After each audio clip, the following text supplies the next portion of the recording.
Les gars, aujourd'hui on a énormément de choses importantes à se dire. On va parler des dernières nouveautés par exemple en matière de Bitcoin, ce qu'on a surveillé en ce moment. On va parler aussi de l'une des plus grosses whales de crypto qui existe et qui commence à vendre de ses actifs en ce moment même. Il faut également qu'on parle ensuite de cette fractale par exemple qui nous montre quelque chose d'incroyable pour les marchés traditionnels cette fois. On va un petit peu parler de ce qui s'est passé avec la Fed hier. On a Jérôme Powell qui nous a un petit peu expliqué ce qu'il prévoyait pour l'avenir. Aussi, il faut que je vous donne une mise à jour sur mes bots de trading. Je vous avais promis qu'on ferait ça aujourd'hui, donc on va les configurer ensemble afin de faire le même profit que vous pouvez voir juste ici. Alors voilà, pour le moment, ce bot ici qu'on a depuis un certain moment est devenu obsolète, alors on va le mettre à jour. Je vous parlerai de mon prochain bot dans cette vidéo afin que vous puissiez aussi potentiellement gagner autant d'argent.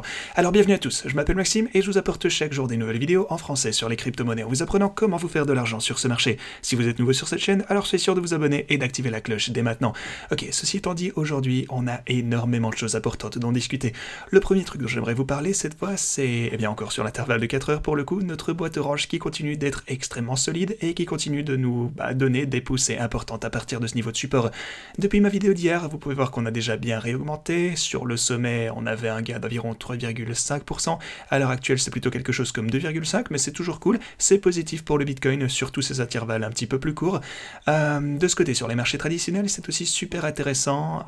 Hier, on a vu une poussée à partir de mon niveau qui était vraiment qui est tout double en fait. Rappelez-vous comment je vous ai parlé de cette ligne orange hier, le fait que si on perdait ceci à la baisse, on verrait très probablement un dump jusqu'au niveau de 3951 $ sur les marchés traditionnels, et ceci aurait bien évidemment signifié que le Bitcoin et les cryptos en général chuteraient à sa suite. Mais voilà, pour le coup on a vu une poussée importante à partir de ce niveau, ça fait plaisir, et c'est surtout en raison de Jérôme Powell qui nous a un petit peu annoncé hier ce qu'il prévoyait. Ça a eu un effet positif sur le marché. En gros il nous a dit la même chose que ce qu'il déclare généralement, qu'il répond aux données, que disent-ils d'autres, que c'est possible que ce cycle soit différent, que le marché du travail reste solide actuellement, tandis que les salaires, eux, commencent à se modérer.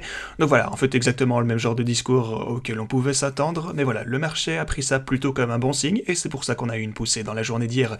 Aussi, n'oubliez pas non plus qu'on a le DXY, on parle de ça depuis presque une semaine déjà, donc on suit ça attentivement, le fait qu'on pourrait potentiellement arriver à cette boîte orange, jusqu'à ce niveau de résistance plutôt important, on se disait que c'était un point logique de renversement, et à partir de ce moment, qu'il semblait probable que le DXY subissent un rejet et qu'ils ne finissent par rechuter, ce qui signifie donc que les actifs réaugmenteraient à mesure que l'indice du dollar, lui, descendrait à partir de cette boîte orange. C'est exactement ce qu'il s'est passé. On est déjà monté jusqu'à la ligne orange ici, mais elle a dit non, vous ne passerez pas, et on a commencé à descendre à partir de ce point. Bien entendu, les actifs en général ont commencé à monter aussi grâce à ça, mais voilà le problème, on pourrait bientôt voir une action latérale ici, et c'est ce sur quoi je parie pour la crypto actuellement. Une action latérale dans cette plage définie entre disons 20 500 $ et en gros 24 500 $, quelque chose comme ça. C'est donc un niveau duquel je compte profiter, on va en reparler plus tard dans la vidéo, je vais vous faire part de ma stratégie exacte concernant les bots, etc. Alors ne manquez pas ceci, restez dans le coin jusqu'à la fin. Je cherche donc vraiment à ce que mon prochain bot soit encore plus rentable que celui-ci, à 50% de profit. Lui il est actif depuis, attendez, est-ce qu'on peut voir ça quelque part? En fait ouais, ici on a 82 jours, alors voilà, ça fait un petit moment que ça tourne, mais voilà, 50% sur ce bot, c'est vraiment pas si mal. Avant de parler de tout ça, cependant, on peut passer un petit coup sur les marchés traditionnels, le S&P 500 ici sur l'intervalle hebdomadaire, encore une fois quelque chose d'important à surveiller, il y a quelque chose que je dois vous montrer. Je voudrais vous montrer cette ligne mauve, celle de 50, désolé, plutôt la moyenne mobile de 100 semaines que vous avez ici. Ce que vous pouvez voir, c'est qu'on a latéralisé et on a été rejeté à partir de ce niveau, encore une fois. Maintenant, est-ce que c'est significatif et le rejet était-il important pour les marchés? C'était vraiment le cas pour le coup, laissez-moi vous montrer pourquoi. Pour ce faire, on va prendre en vitesse ce graphique de Trading Shot, encore une fois, dédicace à lui. On a eu donc la ligne mauve ici, la ligne bleue juste là, désolé, plutôt la ligne verte, la moyenne mobile de 100 semaines, et on a été rejeté à partir de ce point. Mais si vous regardez la fractale qu'on a juste là, où on en est actuellement, vous pouvez voir 2008 par exemple en comparaison, vous regardez 2001, tous les crashs plus importants qu'on a eu précédemment au cours de l'histoire, et vous pouvez voir quelque chose d'assez similaire. Le premier truc, c'est qu'on a tendance à, si ça représente le bottom, on a tendance à avoir ce genre de formation inversée de tête et épaule ici, vous avez ça juste là par exemple, formation inversée de tête et épaule juste là, formation inversée de tête et épaule juste ici également, mais regardez ça, une fois qu'on monte, vous avez la moyenne mobile de 50 semaines, la ligne bleue que vous avez juste ici, et donc on se fait rejeter juste là également. De plus, on a été rejeté ici en 2008 pour commencer à descendre à partir de ce moment-là également. De plus, vous avez ensuite un petit rejet en réaction ici, donc dans tous ces cas, à partir de la moyenne mobile de 50 semaines, on a fini par obtenir un rejet. Mais une fois qu'on a fini par percer ça, on a eu une poussée jusqu'à la moyenne mobile de 100 semaines, la ligne verte cette fois, où on a été rejeté juste ici aussi, on a eu de la latéralisation, des turbulences avant de finalement pouvoir passer au-dessus après quelques efforts. Même chose ici, on casse au-dessus des 50, on remonte jusqu'au 100, rejet encore, mouvement latéral, et puis finalement on parvient à passer au-dessus. Alors, est-ce qu'on pourrait voir le même genre de choses se produire ici, peut-être un mouvement latéral, avant de finalement percer au-dessus de cette fameuse ligne verte, la moyenne mobile donc de 100, désolé, décidément, la moyenne mobile de 100 semaines, et puis potentiellement se consolider dans ce même type de canal que vous pouvez voir. Vous avez ici la même chose durant les cycles précédents. Alors, est-ce que vous pensez que c'est quelque chose qui pourrait se reproduire ici? On a également des creux ici qui sont de plus en plus hauts sur le RSI ici en bas. Donc voilà, encore une fois, on reste attentif à tout ceci, ça se passe sur les marchés traditionnels et on garde un œil sur tout ça. Ok, une autre chose importante dont il faut parler, c'est que le Digital Currency Group commence à vendre ses actions GBTC. Alors, les avoirs d'investissement GBTC de Grayscale, vous savez que c'est... Bon, on en a énormément parlé récemment, mais si ce n'est pas le plus gros holder de crypto qui soit, ils n'en sont pas loin. Quoi qu'il en soit, ils ont plus de... Allez, ça nous donne quoi ça? Genre plus de 20 milliards de dollars avec les prix actuels de la crypto dans leur wallet. Maintenant, le Digital Currency Group, comme on le sait, c'est l'un des plus gros détenteurs de ces actifs. Et donc, est-ce qu'ils ont... Ok, donc on sait qu'ils sont en quelque sorte le gardien de tous ces bitcoins, c'est l'institution qui gère toutes ces actions. En fait, tout ça est repris dans leur fonds d'investissement, mais rappelez-vous, quelqu'un possède chacune de ces actions. En tout cas, oui, la plupart qui ne sont pas eux. Donc c'est pas comme s'ils pouvaient simplement balancer tout sur le marché, qu'on ait 14 milliards de dollars de bitcoin qui arrivent d'un coup, à moins, et c'est là que c'est important, à moins qu'ils ne finissent par dissoudre le fonds. Et d'après les informations qu'on a en ce moment, pour le coup ça semble peu probable qu'ils dissolvent le fonds, donc pas de panique. C'est pas comme si toute cette crypto allait bientôt être abandonnée sur le marché, mais ce qu'on doit de toute façon bien comprendre, c'est qu'avec toutes ces actions, 14 milliards de dollars d'actions en crypto, 5 milliards de dollars d'actions en Ethereum par exemple ici, etc., eh bien, le Digital Currency Group, qui est, je le rappelle, la société mère de Grayscale, s'est en fait doté de quantités importantes de ces fonds. Ils ont acquis récemment une plus grosse partie. Ils ont donc commencé à en vendre une partie, à une forte remise, encore une fois, ils ont vendu ici, comme on peut le voir, 22 millions de dollars depuis le 24 janvier. Et la question qu'on se pose tous, bien entendu, quand on voit ça, c'est combien vont-ils en vendre en plus? Car on sait qu'ils doivent désespérément lever des fonds le plus tôt possible. Au moins, c'est une façon pour eux de lever des fonds immédiatement. C'est à moindre coût comparé à s'ils devaient dissoudre le fonds. Rappelez-vous maintenant qu'ils les vendent avec une forte remise, mais Grayscale se traite actuellement de toute façon avec une forte remise. On est à moins 40% plus ou moins. Donc voilà, actuellement, c'est pas aussi mauvais que les moins 50% comme on a pu le voir juste ici, mais voilà, on est toujours à moins 40%, 40% de réduction par rapport à ce que ça devrait valoir. Alors voilà, ils vendent ça en perdant de l'argent techniquement. Maintenant, c'est à ça qu'on doit bien sûr prêter attention. C'est s'ils commencent à vendre leur action Bitcoin. Pour le coup, c'est pas ce qu'ils ont fait récemment, on garde un œil sur tout ça. Là, ils ont commencé à vendre leur Ethereum, certaines autres cryptos, mais voilà, s'ils commencent à vendre leur Bitcoin, on devra être conscient de ça évidemment et réagir assez vite. Aussi, si les choses devaient vraiment mal tourner et qu'ils devaient absolument lever énormément plus d'argent que ce qu'ils peuvent faire en ce moment, alors le fait de dissoudre le fonds pourrait être une option, bien que je considère ceci comme extrêmement improbable. S'ils finissaient par faire ça, c'est vraiment à ce moment-là qu'on devra commencer à... pour le coup, tout le marché va commencer à paniquer, donc on sera en droit de le faire, mais c'est vraiment à ce moment-là qu'on devra commencer à prêter attention à tout ceci et trouver une solution. S'il devait y avoir des discussions sur la dissolution du fonds, je serais de toute façon le premier à vous le faire savoir. Rappelez-vous que 20 milliards de dollars de crypto sont en jeu, donc voilà, au moins ça commence à donner des indications qu'ils veulent obtenir des fonds dès que possible et qu'ils essayent de trouver une solution à moindre coût. Donc voilà, on surveille la situation pour vous de toute façon. Ok, maintenant je voudrais vous faire part de la prochaine zone dans laquelle je compte mettre en place mes bots de trading. Je vous l'avais annoncé dans la vidéo d'hier, ça va être chose faite. Maintenant, la première chose que je vais vous dire, c'est que le bot que je vais mettre en place ici sera une position longue uniquement. Alors, quelle est la différence entre un bot long, neutre ou même short?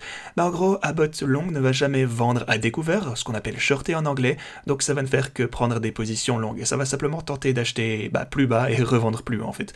Donc voilà, je vais utiliser cette fourchette ici entre 20 200, comme je vous l'ai expliqué plus tôt dans la vidéo, en fait on peut prendre cette ligne orange par exemple à 24 800 $, et comme je vous le disais, la position que je vais prendre ne sera qu'une position longue. Alors pourquoi est-ce que je n'utilise que ces paramètres et pas neutre ou short? Eh bien simplement parce que j'ai une grosse stratégie sur le long terme que je suis en train de mettre en place, et ceci prend place dans cette stratégie.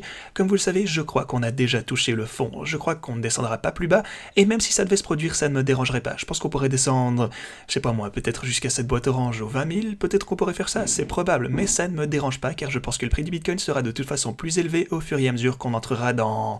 attendez, je vais vous remontrer ça en vitesse. En fait, quand on va entrer dans cette boîte en bleu ici, fondamentalement, peu importe si le Bitcoin fait quelque chose comme ceci ou quoi que ce soit, parce que je crois qu'une fois qu'on entrera dans cette zone, eh bien à la fin de cette phase, on aura un prix beaucoup plus élevé de toute façon. Alors voilà, tout ça pour vous dire que ça ne me dérange pas que le Bitcoin rechute pendant ceci.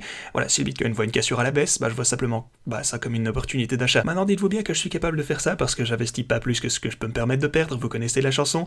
Bien sûr, il faut faire attention à toutes ces choses, ne soyez pas irresponsable, même si le bot est automatique et ça nous donne une sensation de sécurité, ne vous faites pas avoir par le marché. Si vous deviez vous faire avoir en cas de chute imprévue et que ça vous impacte trop, c'est que vous tradez au-dessus de vos moyens, que vous avez trop de risques en jeu. Dans ce cas, ce que je pourrais vous suggérer, potentiellement, c'est simplement d'utiliser un stop loss. Vous pourriez mettre en place un stop loss ici, par exemple, à, 20 000 et 180 $ par exemple, ce serait logique. Mais voilà, pour moi, je vais pas utiliser de stop loss parce que ça ne me dérange pas si le Bitcoin chute beaucoup plus bas. Si on descend plus bas, comme avec mes précédents bots, en fait, je vais juste le convertir en une position au comptant, donc market, donc en fermant cette position à terme pour le bot, et puis en ajoutant le même montant sur une position au comptant, afin de ne rien perdre avec ça, et avec le temps, ça va de toute façon me rembourser, être plus rentable, vu que je peux la conserver au plus long terme. Ok, ceci étant dit, ce que je vais faire maintenant, c'est ajouter ce bot sur OKX. Je vais également vous montrer par la suite comment le faire sur BitGet si ça vous intéresse. Donc je vais au perpétuel BTC USD. Et en fait les gars, si vous n'avez pas de compte OKX, n'hésitez pas à vous inscrire, vous pourrez obtenir jusqu'à 50 000 $ avec le lien en description, encore une fois vous connaissez la chanson. Mais bref, cliquez ici, vous pouvez cliquer sur BTC contre USDT. Vous accédez à la grille des contrats à terme, vous cliquez sur le bot de trading ici, manuel et puis position longue. Rappelez-vous, vous pouvez choisir long, short ou neutre. Perso, j'utilise long parce que ça ne me dérange pas si on descend. Encore une fois, je vous ai expliqué, je vois ça comme une bonne opportunité pour acheter plus. Ensuite, vous avez ici la range de trading. N'oubliez pas que la fourchette qu'on utilise serait de 22 200 à 24 800. Ok, maintenant on ajoute ça comme ça, on peut paramétrer la quantité de grilles. Perso, je voudrais que ce soit assez réactif, donc on peut prendre quelque chose comme 10 grilles ici. On a l'effet de levier de 10, plutôt x5 en fait pour moi. Vous pouvez faire x10 si vous le souhaitez. Perso, je vais m'en tenir à 5 sur cette opération en particulier. Puis voilà, vous choisissez la marge que vous souhaitez utiliser. Ça c'est chacun comme vous le souhaitez. À partir de ce point, vous pouvez cliquer sur créer et c'est ok. De plus, vous allez avoir le prix de liquidation ici. Aussi, n'oubliez pas d'ajouter un stop loss si vous voulez pas que ceci devienne potentiellement incontrôlable. Vous pouvez utiliser un stop loss en cliquant ici sur les paramètres avancés. Vous avez TP, donc Take Profit et SL stop loss juste là. Vous ajoutez simplement le prix du stop loss que vous souhaitez ajouter. Donc disons que vous avez peut-être un stop loss à 20 000, 20 500, peut-être quelque chose comme ça. Donc voilà, ici vous ajoutez à... pardon, c'est le contraire, mettez ça sur stop loss ici, et puis voilà, c'est fait. Là c'est la prise de profit, et là vous avez le stop loss, puis vous cliquez simplement sur ajouter. Maintenant vous le savez, perso, je vais pas utiliser de stop loss, j'ai déjà expliqué, je fais ça dans le but, si on descend plus bas, je convertis en une position au comptant, ce qui est tout à fait ok pour moi, même si je suis à perte pendant un moment, je devrais simplement surveiller ça également, forcément. Je peux peut-être ajouter plus de marge pour diminuer le prix de liquidation potentiellement, mais voilà, je vais enlever ceci de toute façon, j'appuie sur créer, et voilà. Ok, maintenant ceci va trader dans une fourchette super étroite ici, je le sais, donc c'est pas quelque chose qui va durer pendant plusieurs mois ou quoi que ce soit dans le genre, mais quoi qu'il en soit, je pense que pour le moment, ça fait sens, ça pourra être assez rentable. Si vous utilisez BitGet maintenant, vous pouvez faire la même chose, vous cliquez encore une fois sur Trading stratégique, grille de trading à terme, grille longue, création manuelle, même gamme de prix ici, pareil, hop, tout est bon, 10 grilles, 5 fois pour l'effet de levier, même chose ici, on peut cliquer sur les paramètres avancés, vous ajoutez un stop loss ici à droite encore une fois, comme je l'ai dit, moi je vais pas faire ça, même stratégie ici. Si on descend, on pourra convertir ça en une position au comptant, boum, on y est. Oui, en fait, je peux avoir qu'une seule stratégie ouverte sur BitGet à la fois, maintenant que je m'en rappelle. Donc ce que je dois faire, vu que j'ai encore ce bot ici, je dois mettre fin à ceci, je peux le terminer en ce moment à 52% de profit, donc tout est bon, hop, et maintenant je devrais être capable de créer ça, et nous y voilà, encore une fois. Ok, je vais donc maintenant pouvoir suivre les bénéfices avec ces deux bots en particulier. Évidemment, vous savez que si on descend, je convertirai ça en position au comptant, vous pouvez utiliser un stop loss si ça vous rassure, mais voilà, dans ce cas, je vous montrerai exactement comment faire ça si je devais y arriver, mais en tout cas, continuez à surveiller votre prix de liquidation, c'est le plus important. Bien entendu, vous avez ceci juste là pour moi, donc je suppose que ça a aussi diminué parce que j'ai davantage de fonds sur mon compte. Mais bref, voilà, pour BitGet, vous avez également ceci lorsque vous avez ouvert le bot, et comme je vous l'ai dit, les liens pour le faire sont dans la description. Si vous souhaitez utiliser le même type de paramètres et tout ça, vous pouvez aller sur OKX, vous obtiendrez également jusque 50 000 $ en bonus en déposant et en vous inscrivant avec ce lien juste ici. BitGet, pareil, vous pourrez avoir jusque 8 400 $ de bonus en utilisant ce lien, et si vous voulez d'ailleurs davantage de détails sur comment configurer les bots en général, eh bien vous avez un lien vers une vidéo qui l'explique en haut de la description. Ceci étant dit, c'est tout ce que j'avais pour vous, merci d'avoir regardé et à la prochaine.